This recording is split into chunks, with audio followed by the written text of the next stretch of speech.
Well, thank you all so much for coming out tonight. I certainly want to thank our sponsors, especially the Veritas Forum, for inviting me to speak today. I want to thank those of you here who are pro-life and wondering, why isn't there a group with people like me, and thinking perhaps you're all alone, as being someone who's pro-woman and pro-life. And it takes a lot of courage to stand up and say that you're both of those things. I want to also thank those here among you today who support abortion rights for being willing to listen to me. When I work in Washington, I work alongside people who we disagree with vehemently on abortion, but we work together to solve the root causes that drive women to abortion and other problems that women face. And so I appreciate the fact that you are willing to listen to me. And I also want to thank those of you here who don't like the word feminist very much. I mean, we get a double-edged backlash against our name, of course, but I am proud to be a pro-life feminist. And you know by the fact that I am here today that all feminists do not support abortion. Properly defined, feminism is a philosophy which embraces the rights of all human beings without exception. And that, of course, means without regard to someone's race, their religion, their sex, their size, their location, their age, their parentage, and their disability. Feminism is also a concept that was supposed to have, and I believe truly does, reject the use of force to dominate, control, or destroy one another. It's about holistic solutions that meet the needs of especially women as well as children and the family. And Feminists for Life continues a tradition that was begun by a woman named Mary Wollstonecraft. In 1792, she wrote a book called A Vindication of the Rights of Women. And in this book, it's very interesting that she starts off by condemning, in these scathing 18th century terms, the sexual exploitation of women. But then she goes on to decry also the exploitation of women through abortion and criticizes women who have abortion. She says that women, consequently becoming weaker than they ought to be, have not sufficient strength to discharge the first duty of a mother, and sacrificing. She either destroys the embryo in the womb or casts it off when born. Nature, in everything, demands respect, and those who violate her laws seldom violate them with impunity. It's interesting that this first woman to champion the rights of women also champions the rights of children. And she has goes on, she has a couple of children. Her second baby girl, she dies giving birth to this baby girl. They name this girl after her. They name her Mary. And she grows up to be a great writer like her mom.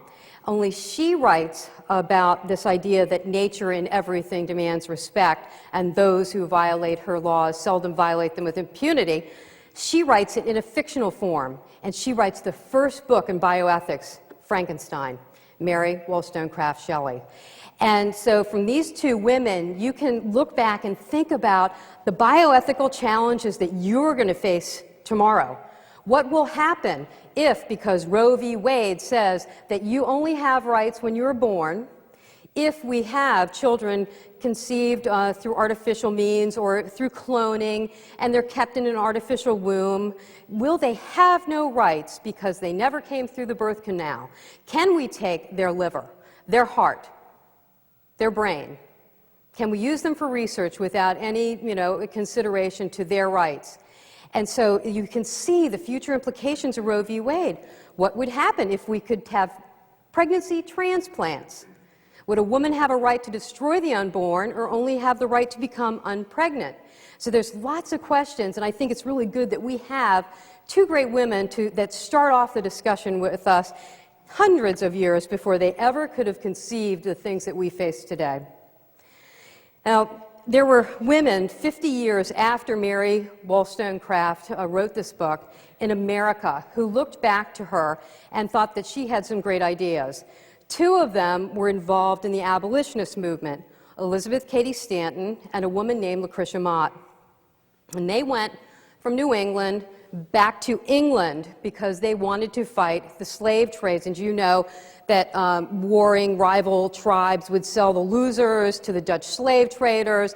They would stick these people, you know, up on some kind of podium like this, strip them, separate them from their family, and sell them like chattel. They had absolutely no regard for human beings because they discriminated against them by race. And so Elizabeth Cady Stanton and Lucretia Mott wanted to become active. As a matter of fact, Elizabeth Cady Stanton and her husband ran an underground railroad through her basement of her house literally for some time. But when she gets to England to fight this slave trade, she is told, they're both told by the white men, that they have no right to be there. And they insisted that they did. They had a right to assemble. They had a right to free speech. These men really put them in the rafters, literally put a screen around them. And you can see there's one 18th century drawing that captures this event that shows the discrimination against women and their lack of rights at the time. And so Elizabeth Cady Stanton and Lucretia Mott come back furious from England. And they had a long time on that boat to think about the discrimination against women. And it occurred to Elizabeth Cady Stanton that she was a genteel that women were a genteel form of slavery, that they had no rights. Yes, they were better off than, you know, the African Americans who were here at that time in bondage, but it wasn't so great. It wasn't as great as being a white man. And if you want to think about what it must have been like for them, because I think it's important for us to get into the mindset, you have to understand that 150 years ago, women could not vote. They could not hold property. If they couldn't inherit if they were married, everything went to their husband. Sometimes if the husband died, everything would go to the son, and she'd be answering to her kid. If the husband died, her kids could be taken away from her by other male members of his family, saying that she's not capable of raising her children. And there was no such thing as marital rape. You did what your husband said when he wanted. And no woman had ever gone to college. No woman had ever gone to college. The early American feminists, if you want to think about it in this way, they lived under similar circumstances to what women in developing countries live with today. Like them, they had many women would die giving birth because they were having like 20 children. It wasn't uncommon to have 20 children, and they didn't have penicillin, neonatal care, they didn't have cesarean sections, and women were dying, from childbirth, and children were not surviving at the rate that they do today, obviously. And so half of the children would die by the age of 5. And if you look at developing countries today, it's very similar to what's happening there. And like women in developing countries, the early American suffragists did not believe that abortion was the answer to these medical issues. They did not believe that it would give them rights within the political sphere. And of course, they were acutely aware of how powerless they were within society. Now, one thing that most people don't understand in this country, because we were established by Puritans, they think that abortion was always illegal in this country. And it was actually very common in the 1800s. Abortifacients were the #1 form of advertisements in women's magazines, and for that reason, Susan B. Anthony and Elizabeth Cady Stanton, the co-editors of the Revolution, decided that they would not accept any form of advertisements. They didn't want anything to influence their writing. Well, Sarah Norton, the first woman to ever to successfully argue admission at Cornell University in 1870, describes the situation for us today. She said, "Child murderers practice their profession without let or hindrance, and open infant butcheries unquestioned. Is there no remedy for this antenatal murder? Perhaps there will come a day when an unmarried mother will not be despised because of her motherhood, and when the right of the unborn to be born will not be denied or interfered with." Without known exception, the early American feminists condemned abortion in the strongest possible terms.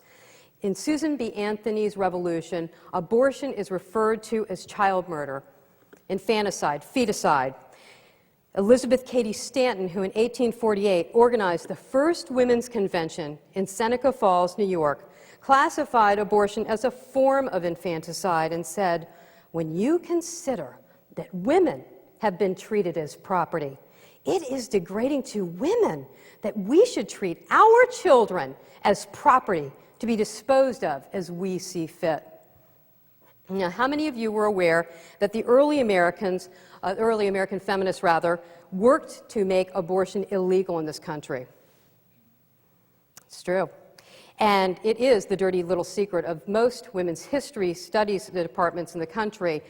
It is rarely mentioned about their alliance between what would become the American Medical Association and the media, where all three were in agreement that we should make abortion illegal in this country because they all agreed that we needed legal protection for the unborn. The doctors and the media and the feminists, though, had differing ideas about what contributed to the numbers of abortions in the country or what would be the proposed remedies. And in the pro-life movement, you see today the same kind of schisms between very right-wing Republicans and more moderate Republicans, those who want to spend money to solve things, government money, and those who want people to pull their own bootstraps up and have a very Puritan ethic in terms of the solutions. Family cap was a big, more recent battle within welfare reform. Now, the male physicians in this debate said that it was the women's fault. The feminists were the ones that were causing all of these abortions. And they said, no, no, no, no. The reasons that women are driven to abortion is a lack of autonomy, a lack of financial resources, a lack of emotional support by the people they depend on, and that they were actually being brought in, and you can see in the Springfield Republican, one instance where a woman doctor had called a constable because this one man had brought in his mistress to have an abortion, and he demanded this, and she said she wasn't willing to do this. And he said, yes, you are. You're a doctor and you have to perform this. And she said, I am not. This is against my conscience. And by the way, he had his wife in the waiting room. But anyway, this darling man, she called the constable and had him arrested. And the Springfield Republican, a very liberal paper at the time, goes on and cheers and says, we wish there were more women in the medical profession, women like her. Now, the feminists said that women who had abortions, they agreed were guilty, but that women resorted primarily to abortion because of their lack of autonomy within the family and society and the lack of emotional support and financial resources. And this one passage in Elizabeth Cady Stanton's and Susan B. Anthony's Revolution describes this. It says, guilty, yes, no matter what the motive, a love of ease or a desire to save from suffering the unborn innocent. The woman is awfully guilty who commits the deed. It will burden her conscience in life. It will burden her soul in death. But oh, thrice guilty is he who drove her to the desperation which impelled her to the crime. The first woman to run for president was this beautiful woman named Victoria Woodhull. She and her sister, Tennessee Claflin, had another feminist publication of the day. And in this, she writes to another paper, and she said that every woman knows that if she were truly free, she would never bear an unwished-for child, nor think of murdering one before its birth. Now, some have suggested that the early American feminists, if they would recognize the fact that they were anti-abortion, said, well, they dismiss it. They say, you know, it's the Victorian attitude about sex, you know. And that really is a further reflection of the lack of understanding of these women. Elizabeth Cady Stanton shocked Victorian society. Do you know what she did? She paraded around visibly pregnant. It was an awful thing to do in Victorian society. You didn't do this. You went into your period of confinement. And of course, then she really put it in their face because when she had a baby, she took a flag and she ran it up the flagpole announcing the birth of her child. When good women, you know, didn't bring the child out for at least 2 years. They were dressed in girls' clothing all that time. And of course, you know, you didn't do this because it meant that you and your husband had sex. How horrible! How horrible. Well, she really reveled in her ability to give birth, and she compared being a woman to being like the Creator. She actually, at one point, irritated about everybody by rewriting the Bible in the terms of she, because she thought that women were naturally much more like God. Now, like today's pro-life feminists, we recognize that all women do not have to bear children to share in the celebration of womanhood. Susan B. Anthony was once complimented by a friend who thought that she would have made a good mother, and she was a teacher, of course. Actually, didn't go to the first Seneca Falls Convention because she was working. Anthony responded, "Sweeter than to have had the joy of caring for children of my own, it has been for me to help bring about a better state of things for mothers generally, so their unborn little ones could not be willed away from them."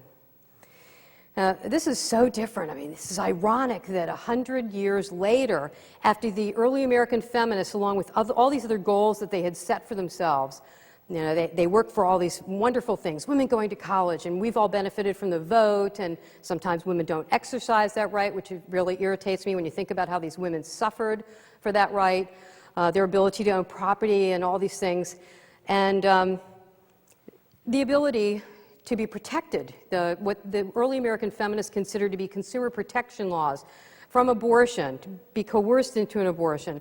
100 years after these women worked so hard for these anti-abortion laws, Roe v. Wade happens, and the National Organization for Women cheers the Roe v. Wade decision and calls it the emancipation of women.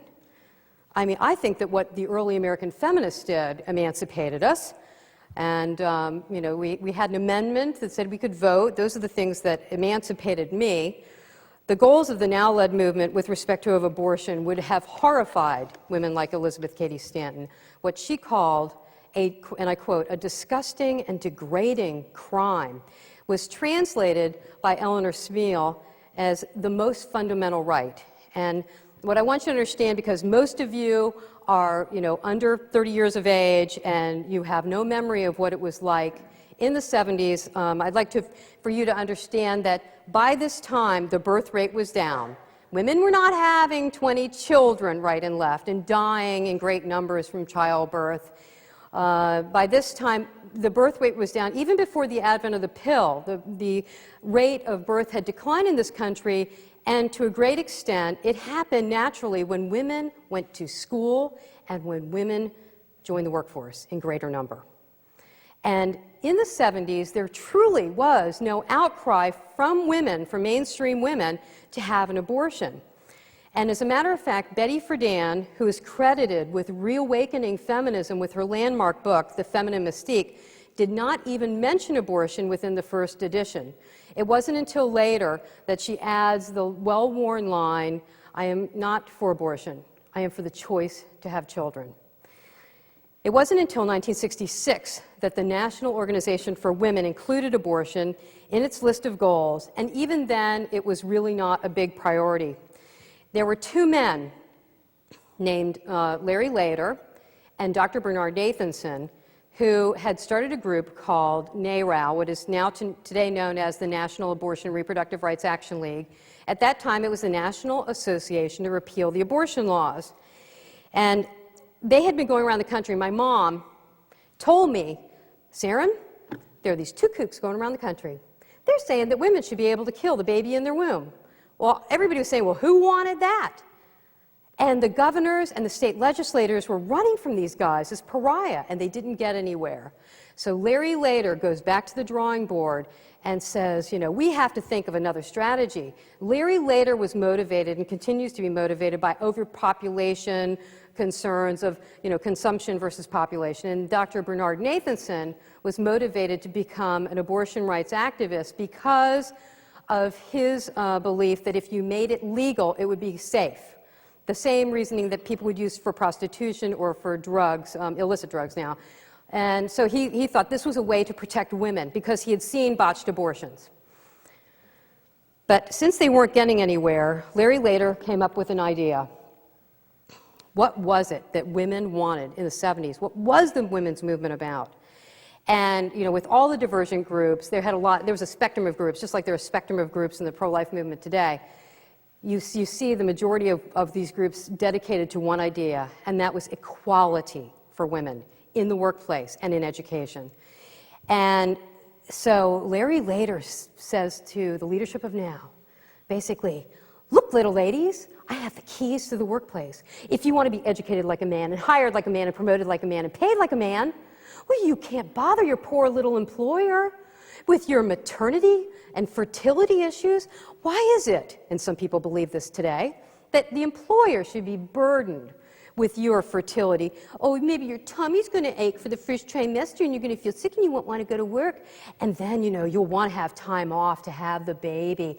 And then the little critter is going to get ill with the mumps or the measles or something like this. So then you're going to disrupt the workplace even further by taking off time when this little kid gets sick, as if fathers would never have done this, okay?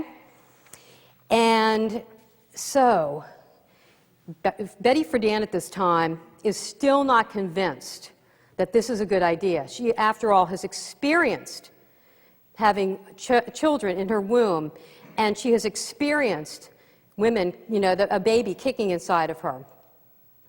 And so Dr. Bernard Nathanson said later that they convinced Betty Friedan that it was a civil rights issue, and to push her over the edge, they simply made up the number of 100,000 women had died from illegal abortions. And this was enough for her to say, oh, well, if women are dying from this, I can't stop it. We have to make it legal to make it safer for women. And even to this day, there's been never any documentation of more than 83 or 89 women who died from illegal abortions. Now, I'm not saying that women don't die from illegal abortions. They certainly die today from legal abortions. That's a fact of life. But I can guarantee you that if we notice 39 kids being killed in an inappropriately positioned car seat, we would have noticed 100,000 dead women. But nobody questioned this. Nobody said, where is the facts to back this up? And they swallowed it whole. And since then, the National Organization for Women has made legalized abortion its #1 priority. And they have said that access to abortion is the most fundamental right of women, without which all other rights are meaningless. Now, do you know that if we can't have legalized abortion, that all of our property will be seized from the women here today? And we'll just stand by and let it happen. And women will be tossed out of college because you won't have that right anymore. And you'll just stand by and say, that's fine too. And when we go to vote, it'll be like we're in Florida, and the women won't be counted. And then, of course, we won't have a right to free speech because... And what would happen to our right to life if we couldn't have been aborted?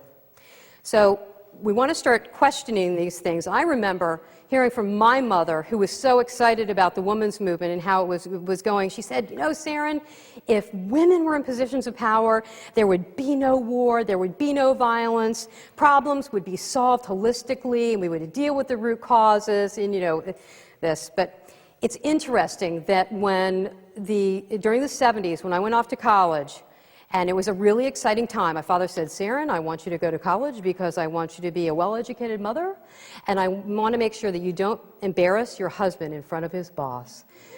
So, And so I go off to college, and I'm in search of my MRS degree, and I'm looking for a guy. He had to be cute, and he had to have a car. That's all I knew, okay? So I'm sitting there thinking, this is really exciting, because at the same time, the Equal Rights Amendment had come out, and people, this was being voted on, people were promoting this heavily, and it was so exciting because when I went to college, here's what you could do as a woman, okay, for the most part. And there were trailblazing lawyers and doctors and all that, but by and large, there's nothing like what you have today. You could be a teacher, and I'm not making fun of these professions, okay? You could be a nurse. You could be a waitress or a flight attendant, sort of making fun of that. You could become a secretary in hopes that you would then get your MRS degree and marry your boss or whatever. And, I had an aunt who told me that I had to have one of two skills. You had to either be able to sew or cook as a woman. I chose cooking. I wasn't stupid. My sister is very skinny. She knows how to sew.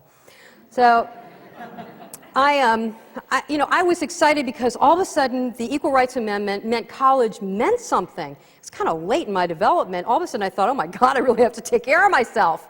And you could become anything. just imagine if you were in a developing country where women were restricted from doing any job, and then all of a sudden you're thrown in, it's like you're a person into cold ice water. Now you can do anything. And so everybody's mind shifted, including my father. By the time I got out of college, he said, Serrin, don't get married. Go get a job. Go get your own business started, and then do that before you get married and have kids. And so I started getting really interested in the women's movement. I always considered myself to be a feminist. And during this time, I really bought into the idea of equality and nonviolence. And at the same time that we were talking about equal rights for women, this word abortion started entering into the debate. And I started thinking, well, how is abortion equality for the unborn?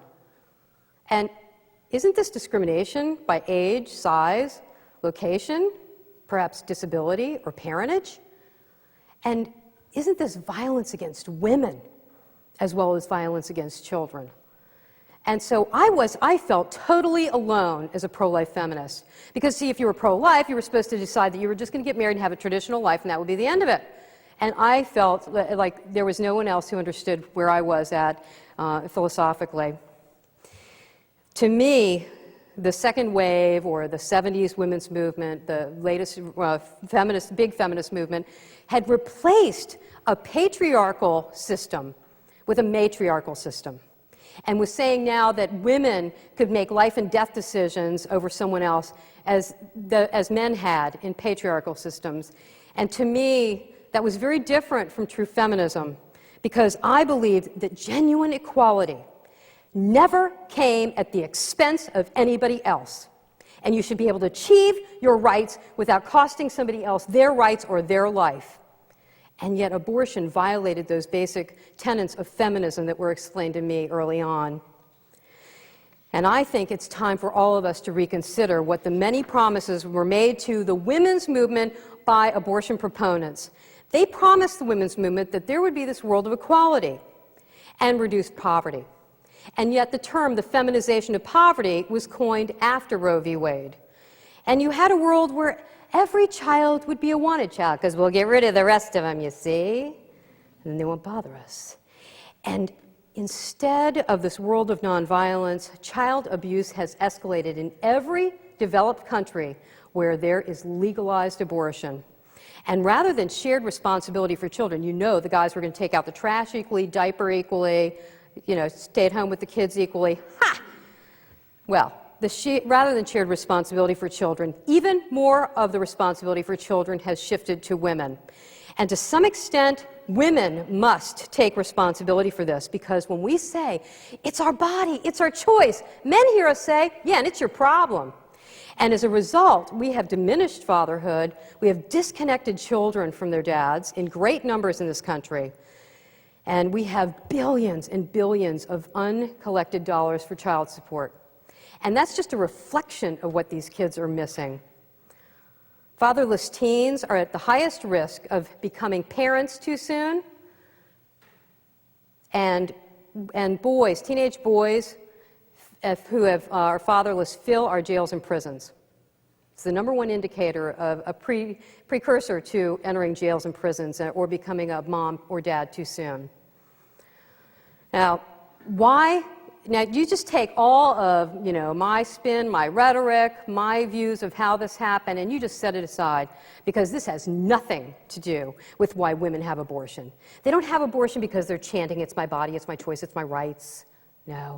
They don't think how empowering it is to lay flat on their back and have an abortion, or take a pill and see their fetus expelled from them. That's not empowerment. Why would women undergo a humiliating invasive surgery or take a pill? There's a big disconnect between the arguments made to defend abortion and why an individual woman would have an abortion. If you ask women who have had abortions and are open about talking about them, you will often, even if they still believe in the right to have an abortion, you will hear situations like family members or friends who say, a child will ruin your life. Can you imagine having anybody picking up that beautiful baby and saying, you're going to ruin somebody's life? Children don't ruin our lives. You didn't ruin your mother's life. You didn't ruin our lives by being here. You gave to this world, and you're going to give more and more and more through life. You'll hear about boyfriends, like we had so many calls, especially before welfare reform, and we worked on child support enforcement and paternity establishment. Even more than today, we had calls from women who say, my boyfriend will give me $300 for the abortion, but he will not pay a dime in child support, because he said the kid wasn't going to ruin his life. Or you had stories about violence against women. Do you know in Maryland, the Journal of the American Medical Association just released a report that the #1 cause of death among pregnant women is an abortion. That isn't even on the map. It's being beaten to death by the boyfriends who don't want them pregnant. It's lovely, isn't it? And it's reminiscent of a story. There was a woman, and you won't remember this, but there was this woman named Jerry. She became the poster child for why we should have safe and legal abortions. And this was a coroner's picture that was taken without permission and printed on the back cover of Ms. Magazine in the 70s. And it was a picture of this woman laying flat down on some grimy carpet in some low-life hotel. She's nude. She's got her deceased fetus inside of her dead body. And the National Organization for Women said, look at what happened to this woman. And Ms. Magazine said, look what happened to this woman. And all the women's movement, across the country started taking this picture and putting her on posters. And of course, her teenage daughters were seeing this picture for the first time, thank you very much, and quite upset. And lo and behold, PBS did a story a few years ago, and it came out that the reason why Jerry had an abortion was because her husband was beating her on a regular basis and told her she will not have another kid, because he didn't want to be burdened with one more brat, okay? Now, I don't think this is the intention of the women's movement at the time, of the 70s, but inadvertently what they were saying was that she should have been able to have a safe and legal abortion and gone back to the same awful situation, because then he wouldn't have had to deal with it. And they're almost complicit in this without meaning to, because we didn't take a moment to ask, why are you having an abortion? And what can we do to help? And so we'd return her, just the same way we do this with judicial bypass to teenagers today. You're in an abusive situation with your father's beating the hell out of you, your mother's a drug addict, and she's swatting you around. So you're pregnant because you probably tried to find love from somebody else because you didn't find it in your house. So you go out and you find somebody who you think cares about you, and maybe you want to set up your own household on welfare, and you want your own baby to love, which is quite common, all right? So judicial bypass has been set up by abortion advocates so that she can go to an attorney, she can go to a lawyer and go before a judge and get a legal abortion without telling her parents and go back into the same situation. That's not good enough for our sisters. That isn't good enough for little girls.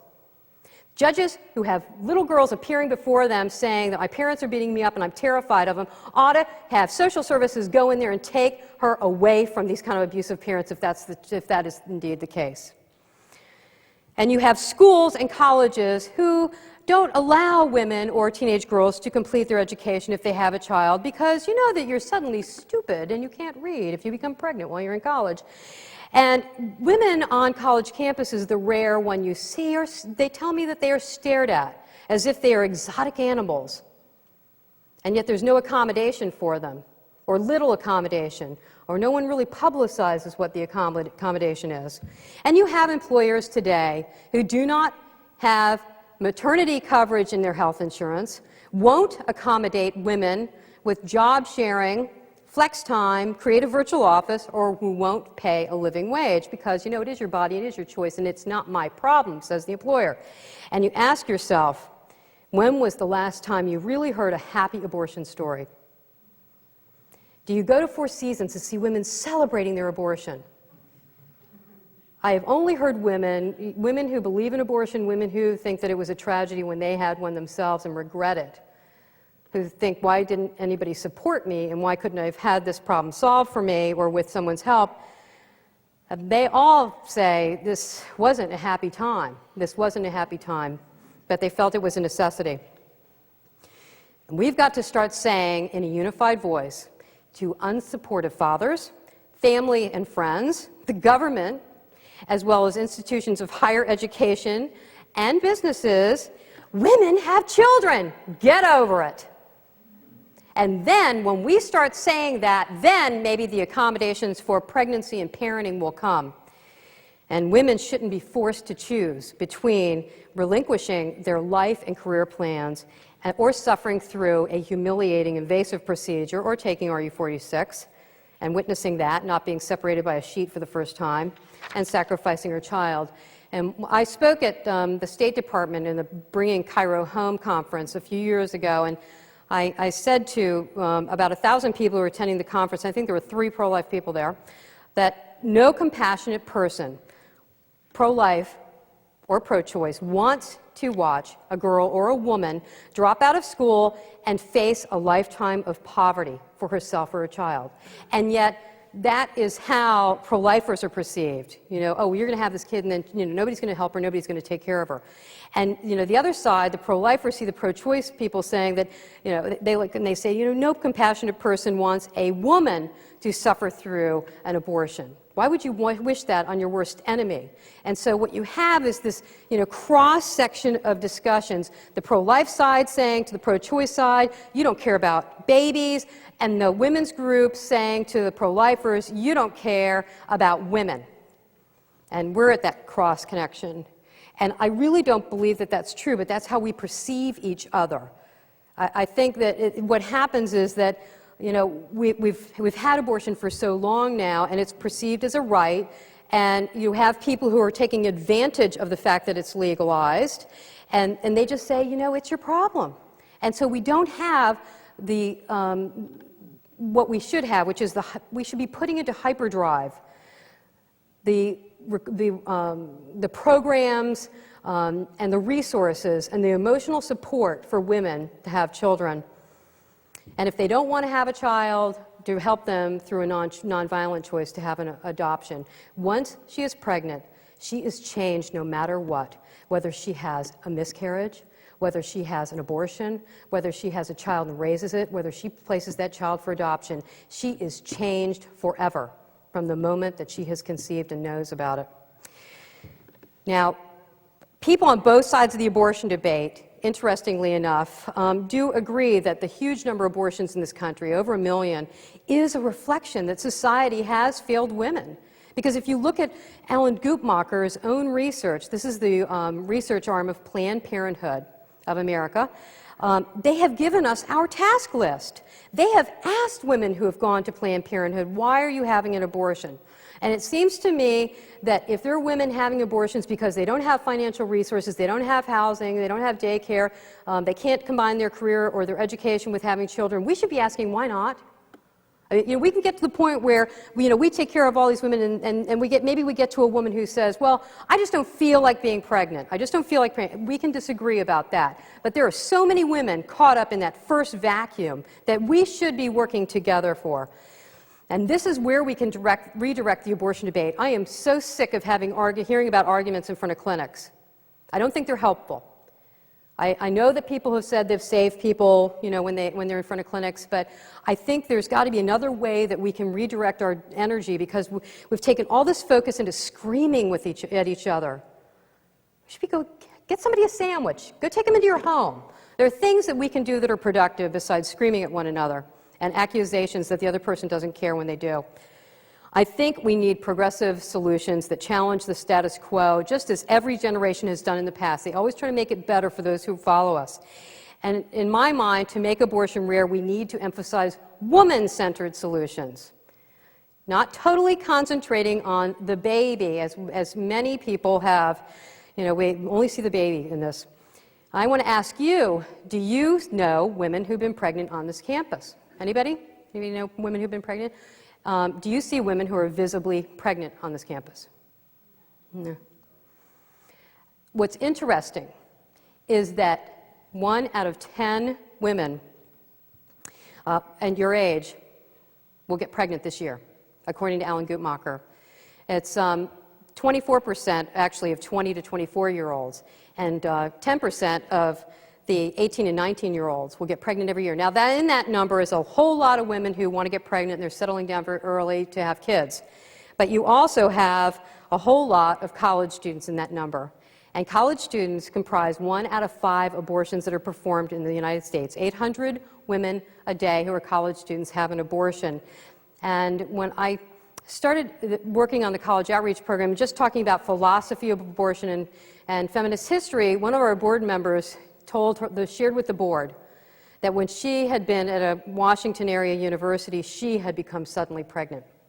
And she looked around her college campus and she saw that they had this beautiful new building that was going up for the basketball players, but there was no place for she and her baby to live that she could afford. She was living with 5 women in a 2-bedroom apartment, and it was a mess, and it was a nightmare. And her boyfriend had just broken up with her. It was a bad breakup. They weren't going back. And she looked around into the health care plan of her university and found that there was no maternity coverage available. And then she looked at the child care situation in Washington, D.C., and you were talking at that time $6,000 a year for a newborn. And here she was up to here with financial loans. And she said, without housing, without daycare, without maternity coverage, it didn't feel like I have much of a choice. And what was stunning about this is that so many college students had assumed that there was a choice.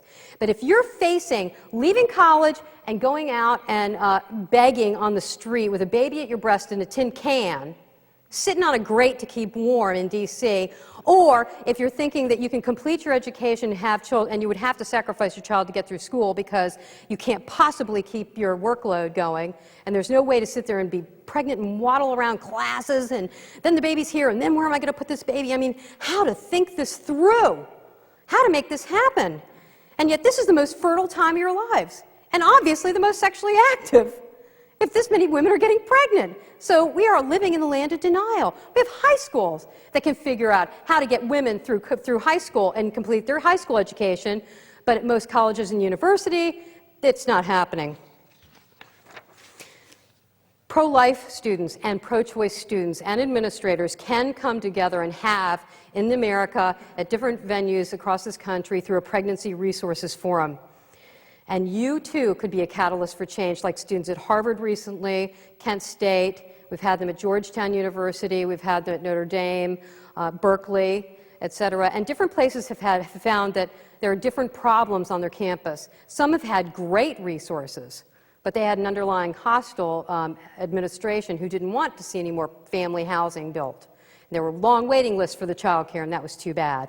Or those who were really wanting to be helpful, if a student came to them in private, but didn't want to publicize the fact that they would actually help women, because then there might be a whole bunch of them coming at us. And then there are other schools who are religious schools who are saying, we don't want to sit there and promote premarital sex because that goes against our religion, but we want to send a message that we would support a pregnant or parenting student, so how do we do this? So we have brought people together, and it started off at Georgetown University, and believe me, this was a hostile university. This was not a supportive university in many respects. We had Hoyas for Choice protesting a pregnancy resource forum, and we invited them in, and we said, look, you can be part of this solution. And we had a panel discussion with a woman who told her story about having an abortion, who couldn't find any help on that campus. We had a woman from Residential Life, somebody from the clinic to take us through what it would be like, somebody from Student Affairs to talk about policies, somebody to talk about what could we do about daycare, and they took an inventory about what was available on campus and off campus. And within 2 years, this university got endowed housing for pregnant and parenting students. They got really great support from the university hospital, changed the way that they were doing things so that women were not going to be just left hanging through a weekend if she found herself suddenly pregnant and wanted to talk to somebody now.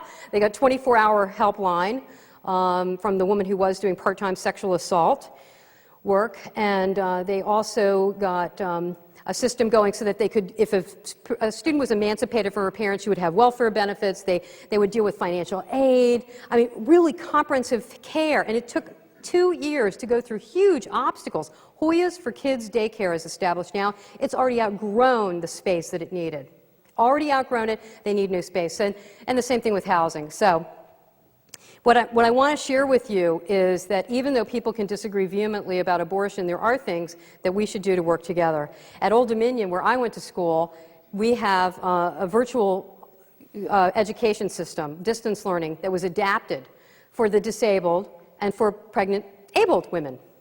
And women could be at home, nursing a child, the baby could be napping, and she can watch the class live feed, move the camera around, and she can actually ask questions live into the classroom. And if the baby starts crying and she gets distracted, she can just push record and watch it later. Do you know these students have 97% averages? Much better than I was doing at Old Dominion, I can tell you that. They're serious. I mean, they're serious. They know what they're doing. They want to have a good family life. They're there to enhance their child's life. And you know what they don't have to go through is having this separation anxiety between mother and child. A lot of women have done this. Our previous president, Rosemary Botcher, went back to work within like 3 weeks of having the baby. She wanted to prove that she could make it on a man's terms, in the workplace, and she regretted it forever. And then at University of Chicago, we had another forum, and one dad stood up and said, do you know how expensive daycare is here, and I can't find anybody to help, but we're all parents. Can't we do some sort of informal networking? And I've seen across the country people problem solving. At Loyola, we went a couple weeks ago there, and they did not have this virtual, kind of education system. And so the pro-life students are going to buy tape recorders for pregnant women so that when they're out on maternity leave or they're not feeling well, they can have their classes taped and return the tape to the student so she can keep up with classes on her own pace. So there are all sorts of inexpensive ways to deal with this as well as more elaborate plans. And Feminists for Life, in the creation of this program, I just want to tell you this because I think, we can't be hypocrites. We want to sit there and work with people on both sides of the debate. We went to pro-choice clinic staff on campuses in Washington to develop this program, not at Georgetown University. Went to pro-choice as well as pro-life students, pro-life as well as pro-choice healing therapists. I went to an abortion doctor. He reviewed the You Have Choices brochure, our pregnancy decision questionnaire, et cetera. He looked over our materials because he agreed that abortion was happening way too many times in this country, and he called it a tragedy to me. And this is the man whose clinic was bombed in Alabama, by the way, and he's still willing to work with me. So I think the least I can do is work with him. And so I think that there are ways that we can systematically eliminate the root causes that drive women to abortion, because I believe that every woman deserves better than an abortion. And Patricia Heaton, our honorary chairperson, who you may see on Everybody Loves Raymond on CBS on Monday nights, playing Deborah, she said, if they're having 4 boys of her own, and she knows she lives a very privileged life, but she said even she who wanted to have kids and was set up in a nice way, she had no idea what great things could happen to her, not to the kids, but to her as being a mom, and how much she would grow. And I've heard this so many times from women who didn't really expect it to change their lives in so many positive ways, because motherhood has been portrayed in such negative, burdensome, tiring, exhausting ways. And she said that women who face an unplanned pregnancy also have a right to experience unplanned joy. And that's what we should wish for everyone. There are all sorts of things that happen in our lives that we don't plan. We don't plan for our parents to die. We don't plan for our parents to lose a job, or that we have to move across the country. And yet we survive, and we become stronger for things that happen to us. And it becomes part of us. And what we shouldn't project is that a child will ever ruin our lives. And we know if we can't handle it, there are 2 million vetted couples in America who are desperately looking for children to raise and adopt. More than a century ago, the same woman who fought for women's rights, the same women who fought for the rights of women to vote, also fought for our right to life. Maddie Brinkerhoff wrote in an 1869 edition of the radical feminist newspaper, The Revolution, "When a man steals to satisfy hunger, we can safely assume that there is something wrong in society. So when a woman destroys the life of her unborn child, it is evidence that either by education or circumstances that she has been greatly wronged. It is time to right the wrong." Feminists for Life was founded 29 years ago by 2 women who didn't feel like they were welcome in the feminist movement. We proudly carry on a 200-year-old legacy of feminism whose core principles continue and rightly include nonviolence, non-discrimination, and justice for all. Since Sarah Weddington first argued Roe v. Wade based on the fact that women could not complete her college education if she were pregnant or parenting, and since Larry Lader and Dr. Nathanson convinced the women's movement in the 70s, that if they can't control their fertility, then they cannot achieve equality in the workplace. Women have spent the last 29 years proving that we can make it in a man's world. But now it's our turn for women to prove that they can make it in our world as women. And I think we can work together and to solve a lot of problems. I invite you to join us, and thank you so much for listening. Thank you.